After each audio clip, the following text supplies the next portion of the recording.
ಸಾಂಸ್ಕೃತಿಕ ನಗರಿ ಮೈಸೂರಿನಲ್ಲಿ ಪತ್ನಿಯ ಕೊಲೆಗೆ ಪತಿಯಿಂದಲೇ ಸುಪಾರಿ ಕೊಡಲಾಗಿದೆ. ಕಿಂಚಿತ್ತು ಮರ್ಯಾದೆ ಕೊಡ್ತಿಲ್ಲ ಅಂತ ಪತ್ನಿಯನ್ನ ಕೊಲೆ ಮಾಡೋದಕ್ಕೆ ಸಂಚು ರೂಪಿಸಿದಾನೆ ಗಂಡ. ಪತಿ ಮಹೇಶ್ ಸೇರಿ ಇಬ್ಬರು ಆರೋಪಿಗಳನ್ನ ಅರೆಸ್ಟ್ ಮಾಡಲಾಗಿದೆ. ಪಾನಿಪುರಿ ವ್ಯಾಪಾರ ಮಾಡ್ತಿದ್ದ ಮಹೇಶ್ ಗಂಡನ ಸಂಪಾದನೆಯನ್ನ ಬಡ್ಡಿಗೆ ಬಿಟ್ಟು ಗಂಡನಿಗೆ ಹಣ ಕೊಡ್ತಾ ಇರಲಿಲ್ಲ ಪತ್ನಿ ನಾಗರತ್ನ ವರ್ತನೆಯಿಂದ ಪತಿ ಮಹೇಶ್ ಬೇಸತ್ತು ಹೋಗಿದ್ದ.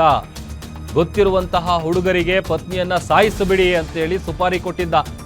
ಮನೆಯ ಗ್ಯಾಸ್ ಪೈಪನ್ನು ಕತ್ತರಿಸಿ ಪೆಟ್ರೋಲ್ ಸುರಿದು ಪತ್ನಿಯನ್ನ ಕೊಲೆ ಮಾಡಬೇಕು ಅಂತೇಳಿ ಸಂಚು ರೂಪಿಸಿದ್ರು. ರಾತ್ರಿ ಮನೆಗೆ ನುಗ್ಗಿ ನಾಗರತ್ನ ಮೇಲೆ ಹಲ್ಲೆ ನಡೆಸಿದ್ದಾರೆ. ಪೆಟ್ರೋಲ್ ಸುರಿದು ಕೊಲೆಗೆ ಯತ್ನಿಸಿದ್ದಾರೆ. ಈ ವೇಳೆ ಗಾಯಗೊಂಡ ನಾಗರತ್ನ ಆಸ್ಪತ್ರೆಗೆ ದಾಖಲಾಗಿ ಚಿಕಿತ್ಸೆ ಪಡಿತಾ ಇದ್ದಾರೆ. ಮೇಟಗಳ್ಳಿ ಪೊಲೀಸ್ ಠಾಣೆಯಲ್ಲಿ ವಿಚಾರವಾಗಿ ಪ್ರಕರಣ ದಾಖಲಾಗಿದೆ. ಆರೋಪಿಗಳನ್ನ ಸದ್ಯ ಬಂಧಿಸಿ ಜೈಲಿಗಟ್ಟಿದ್ದಾರೆ ಪೊಲೀಸರು. ಮೇಟಗಳ್ಳಿ ಪೊಲೀಸ್ ಠಾಣೆಯಲ್ಲಿ ಪ್ರಕರಣ ದಾಖಲಾಗಿದ್ದು ಮೈಸೂರಿನಲ್ಲಿ ಪತ್ನಿಯ ಕೊಲೆಗೆ ಪತಿನೇ ಸುಪಾರಿ ಕೊಟ್ಟಿರೋದು. ಪಾನಿಪುರಿ ವ್ಯಾಪಾರ ಮಾಡ್ತಾ ಇದ್ದಂತಹ ಪತಿ ಮಹೇಶ್ ಏನಿದ್ದಾನೆ, ಪತ್ನಿ ನಾಗರತ್ನನ ಕೊಲ್ಲಬೇಕು ಅಂತೇಳಿ ತನಗೆ ಗೊತ್ತಿರುವಂತಹ ಹುಡುಗರಿಗೆ ಸುಪಾರಿ ಕೊಟ್ಟಿದ್ದ. ಅದ್ರ ಪ್ರಕಾರ ಅವ್ರು ಪ್ಲಾನ್ ಮಾಡ್ಕೊಂಡಿದ್ರು. ಈ ಸಿಲಿಂಡರ್ದು ಗ್ಯಾಸ್ ಪೈಪ್ ಏನಿರುತ್ತೆ ಅದನ್ನು ಕಟ್ ಮಾಡಿ ಪೆಟ್ರೋಲ್ ಸುರಿದು ಕೊಲ್ಲಬೇಕು ಅಂತೇಳಿ. ಈ ವೇಳೆ ಗಾಯಗೊಂಡಂಥ ನಾಗರತ್ನ ಅವರನ್ನು ಆಸ್ಪತ್ರೆಗೆ ದಾಖಲು ಮಾಡಿ ಚಿಕಿತ್ಸೆ ಕೊಡಿಸಲಾಗ್ತಾ ಇದೆ.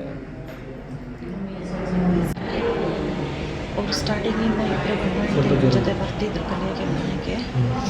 ನನಗೆ ತಿಂಡಿ ಮತ್ತು ಊಟ ರಾತ್ರಿ ಹೊರಗಡೆ ಮಾಡ್ಕೊಳ್ತಾ ಇದ್ದೆ. ಅಂಗಡಿನೂ ಇಟ್ಟಾಯಿತು. ಆರೋಪಿ ಮಹೇಶ್ ಫೋಟೋ ತೋರಿಸ್ತಾ ಇದ್ದೀವಿ. ಮತ್ತೊಂದು ಕಡೆ ಇದೆ ಆತನ ಪತ್ನಿ ನಾಗರತ್ನ. ಮೈಸೂರಲ್ಲಿ ನಡೆದಿರುವಂತಹ ಘಟನೆ ಇದು.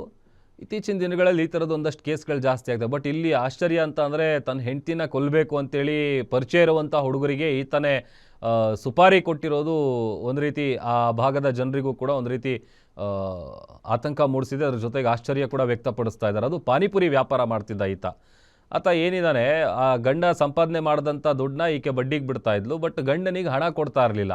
ಇದೊಂದೇ ಒಂದು ಮ್ಯಾಟ್ರಿಗೆ, ಇದೊಂದೇ ಒಂದು ವಿಚಾರನ ಮುಂದಿಟ್ಕೊಂಡು ಆತ ತನ್ನ ಹೆಂಡ್ತಿನೇ ಮುಗಿಸ್ಬಿಡಬೇಕು ಅಂತೇಳಿ ಖತರ್ನಾಕ್ ಸ್ಕೆಚ್ಚನ್ನು ಹಾಕಿದ. ಆ ವಿಚಾರ ಈಗ ಗೊತ್ತಾಗಿ ಒಂದು ಕಡೆ ಗಾಯಗೊಂಡಂಥ ನಾಗರತ್ನ ಅವರು ಆಸ್ಪತ್ರೆಗೆ ದಾಖಲಾಗಿ ಚಿಕಿತ್ಸೆ ಪಡಿತಾ ಇದ್ದಾರೆ. ಮತ್ತೊಂದು ಕಡೆ ಕೊಲೆ ಮಾಡೋದಕ್ಕೆ ಯತ್ನಿಸಿದಂಥ ಆರೋಪಿಗಳನ್ನು ಪೊಲೀಸರು ಕಂಬಿ ಹಿಂದೆ ಬಿಟ್ಟಿದ್ದಾರೆ. ಪತಿ ಮಹೇಶ್ ಸೇರಿದಂತೆ ಇಬ್ಬರು ಆರೋಪಿಗಳನ್ನು ಪೊಲೀಸರು ಅರೆಸ್ಟ್ ಮಾಡಿದ್ದಾರೆ.